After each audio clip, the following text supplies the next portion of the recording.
आज हम बात करेंगे कि रिसेंटली एनआईए ने रेड्स कंडक्ट करी हैं हरियाणा में डिफरेंट जगहों पे, बहादुरगढ़ में, ठीक है, आप ये देख सकते हैं न्यूज़ में, अलग अलग जगहों पे रेड कंडक्ट करी है।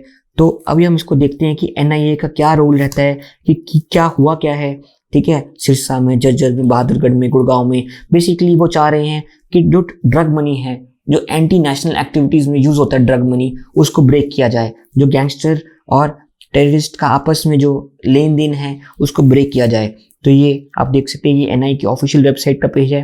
अब हम समझते हैं कि जो एनआईए है ये फॉर्मेशन में कैसे आई, इसका काम क्या है। आपने बहुत सुना होगा एनआईए आजकल इतनी ज़्यादा न्यूज़ में रहती है, तो ये बहुत इंपॉर्टेंट टॉपिक है। तो एनआईए क्या है?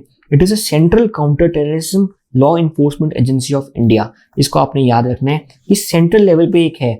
2000 इसकी हम समझेंगे कि क्या, क्यों आई ये बॉडी, क्या इसकी जरूरत पड़ी हमें, ठीक है।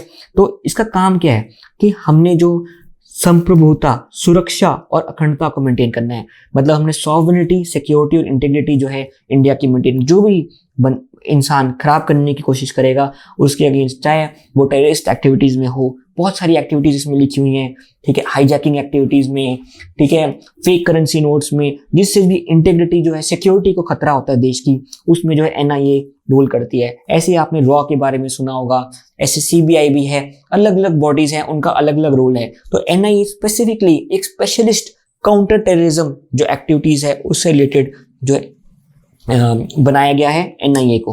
तो आपको क्लियर हो गया इस चीज का। तो इनका काम क्या है?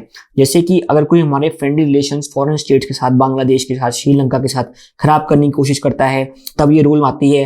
एटॉमिक और न्यूक्लियर फैसिलिटीज के अगेंस्ट कोई अटैक करने की कोशिश करता है, कोई आर्म्स और ड्रग्स, फेक करेंसी जो है वो स्मगल करने की कोशिश करता है, तब ये जो है एनआईए रोल में आती है। और कोई भी ऐसा जो यूनाइटेड नेशंस ने एक्ट, एग्रीमेंट, कन्वेंशन बना रखी, रेजोल्यूशन बना रखा है, ठीक है, उन सबको फॉलो करवाने के लिए एनआईए आती है। अगर कोई इसमें ऑफेंस करने की कोशिश करता है, उसमें कोई कन्वेंशन में से कोई एग्रीमेंट है हमारा कि हमने वाइल्ड एनिमल्स में भी सेल परचेज नहीं करनी, तब भी एनआईए को बहुत ज़्यादा सीवियर क्राइम करा है तो उसमें एनआईए का रोल जो है वो आ सकता है। तो इस कारण चीज़ आपने समझना कि बहुत ज़्यादा पावर है एनआईए के पास। अब हम बात करते हैं कि ये एक्ट जो है, इसको पावर कहाँ से मिलती है। तो 2008 के जो एनआईए एक्ट है उसके अगेंस्ट इसको पावर मिलती है। तो ये पावर जो है एनआईए जो है एक्ट से ड्रॉ करता है।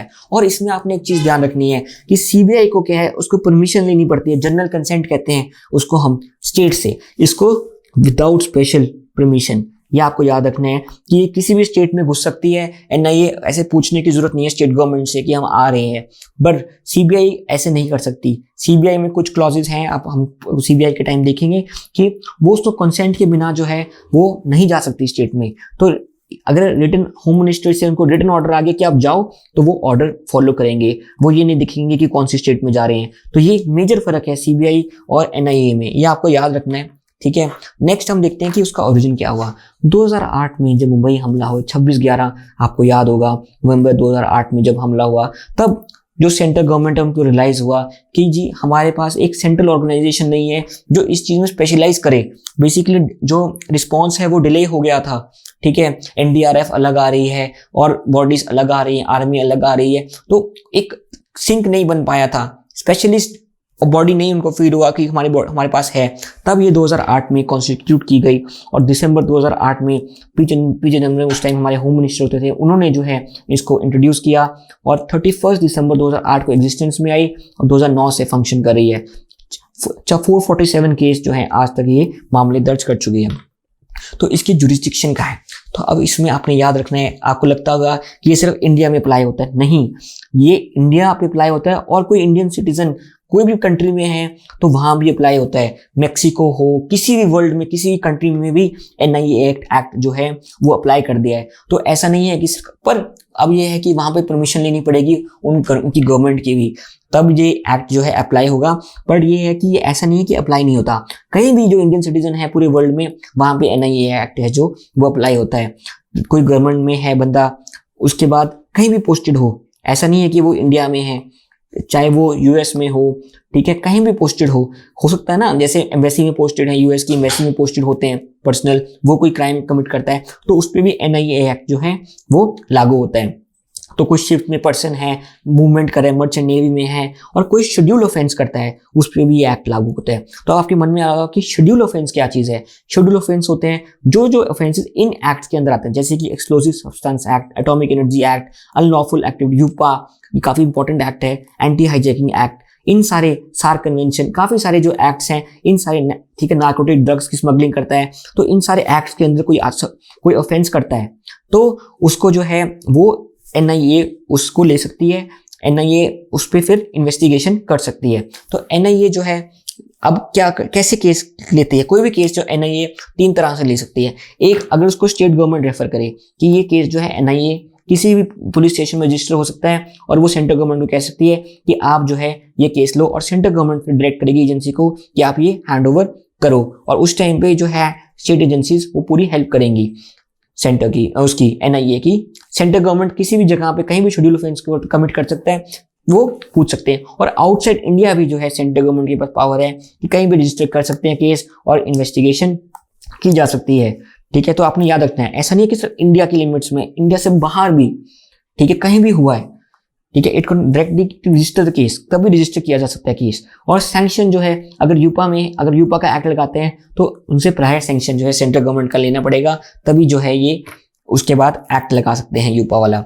तो इसमें क्या है, जैसे लेफ्ट विंग एक्सट्रीमिज्म है, आपने सुना होगा, नक्सलवाद है जो, उसको डील करने के लिए भी उसमें फाइनेंशियल एक्सपेक्ट है, तब भी हम जो है एनआईए का यूज कर सकते हैं। तो ऐसे चीजों में एनआईए का रूल, और इसमें क्या है कि इनके अलग से स्पेशल कोर्ट्स बनाए गए हैं एनआईए के, वो जो है वो डील करते हैं इसमें। ऐसा नहीं है पेशी इनकी नॉर्मल हाई कोर्ट्स में होती है। तो अब हम समझते हैं एनआई स्पेशल कोर्ट्स क्या है। एनआई स्पेशल कोर्ट्स जो हैं वो अंडर सेक्शन 11 और 22 जो है एनआई एक्ट 2008 के अंदर फॉर्म किए गए हैं। ठीक है, तो इसमें स्पेशल कोर्ट्स जो हैं ये एनआईए यहीं पे जो है ये इनका ऑफेंस, ताकि फास्ट ट्रैक इन्वेस्टिगेशन जो है वो की जा सके। ऐसा ना है कि जो केस लटका रह जाए, इसलिए नहीं है। तो ये फास्ट ट्रैक इन्वेस्टिगेशन जो है सेंट्रल गवर्नमेंट जो है स्पेशल रिकमेंडेशन में चीफ जस्टिस जो है उनसे, हाई कोर्ट के चीफ जस्टिस है उनसे जो है वो रिकमेंडेशन लेंगे किसको जज अपॉइंट किया जाए। उसके बाद जो है और रिकमेंडेशन ले सकते हैं कि और बंदे भी, अब और जजेस भी जो है अपॉइंट किए जा सकते हैं। तो इसकी स्पेशल कोर्ट की जुरिस्डिक्शन क्या है, सीआरपीसी 1973 के सेशन कोर्ट ऑफ सेशंस जो है, सारी पावर जो कोर्ट ऑफ सेशंस की हैं वो स्पेशल कोर्ट के पास है, और सीआरपीसी 1973 को ये फॉलो करते हैं।